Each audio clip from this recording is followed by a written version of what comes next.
Modern 100 Block Challenge hosted by me, Rachel of the Electric Bee. This year, we are quilting through Tula Pink's 100 Modern Quilt Blocks, doing 2 blocks a week. And this week number 7, we're doing blocks 13 and 14. Almost done with the crosses, guys. This is our last full week in the cross section. Next week, we will have one of the blocks in the cross section, and then we're moving on to, I believe it's called rectangles.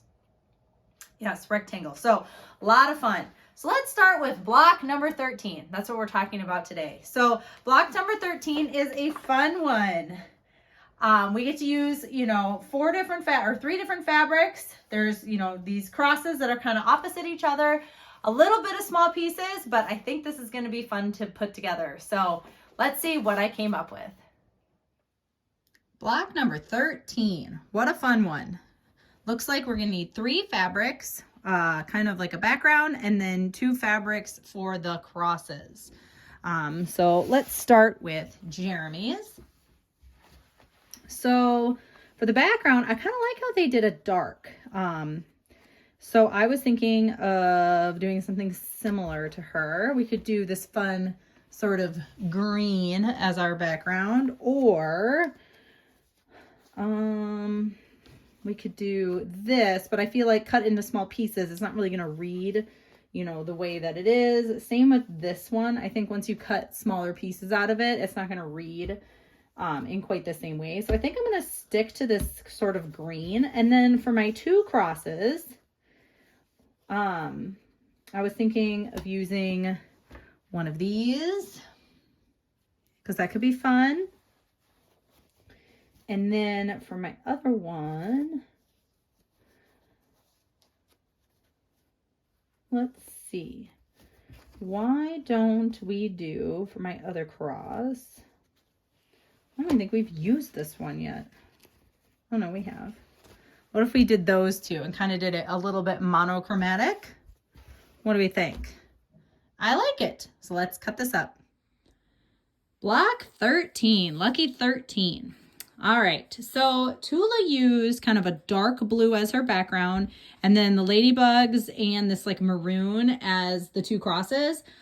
I don't know what I have that will kind of match. So let's kind of just go through what I have. So for the background, I pulled this, but I don't know if I want black necessarily in my quilt. So I think I'm going to get rid of that. Let's move this over. So one of my options that I found is this solid that very much reads similar to hers, but I don't know if I want that much solid. So I think this is too patterned, but I could potentially use this as one of the crosses. Another one of my options is to use like this small dot as the background, but I think it's too light. I don't know. This block is kind of tricky. I also have this, which could be fun. But again, she didn't use anything that's super patterned. And I think this might be a little bit too busy for these small pieces. So I think, and then I even pulled the mineral, which is this. But again, I think like with this light color, I feel like it just reads a little bit too busy. So I think I am going to go with the Dragon's Breath solid as my background, okay? And then I need, and I think this is where I'm going to brighten things up a bit. Now, she used the ladybugs. I do not have the ladybugs, but, well, I mean, not from that line, but I have these cool stingrays that I think would look really pretty, and I definitely have enough of this. Well, there's more of that mineral print. Put those together. Or I could use this one from Pinkerville, which would be really pretty. Vivi pulled this one from Linework, but I just think, again, I'm going to have to cut the, cut off the skunk's face or something like that. So that's not my favorite. I could use this one, but I think I am going to use the stingrays. I mean, why not? I think this is from Zuma, and I really like it. So we got that one. And then I don't have a lot of maroon. I don't know if she used maroon and then stopped using maroon. So a fun one could be this. I think it definitely, gives similar vibes. Or I've used this fabric actually a lot in this quilt, so I'm not leaning towards this for this because I want to use something different. I could use these tiny dots, but I think it's a little bit too bright. Or I could use something like this, which is very patterned. And depending on, you know, where I cut, I could get, you know, more of the maroon vibes. But I think I'm actually going to use this. I have more than just this tiny scrap, but I think that's what I'm going to do. What do you guys think? I think it definitely gives the same vibes as hers, while, you know, kind of brightening things up a bit. So let's cut it out.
my gosh, I like this one. And I have to say, I think I nailed it in terms of kind of mimicking Tula's. So this is mine using Tula pink fabric. I think it turned out so pretty. I love the Stingray fabric that I used. I'm glad I used that solid as the background. And this Nightshade Deja Vu actually worked really well as kind of more like the maroony purple. I think I totally nailed it. I love everything about it. And then here's Jeremy's. This one, my two crosses are a bit more tonal. They kind of blend a little bit into each other. But I think that makes the background really pop. So I really, really like it. Yeah, block number 13, lucky 13, right? So make sure you're following me at Electric Bee Quilting on Instagram and using the hashtag TP100Block2025 so that I can see all your pictures and post them in the weekly wrap up. I hope everything's going really well for you and you're having an awesome time with this sew along. I know I am, and I'm so happy you guys are following along with me. I hope you're having a great week, and I'll see you for block number 14. Bye!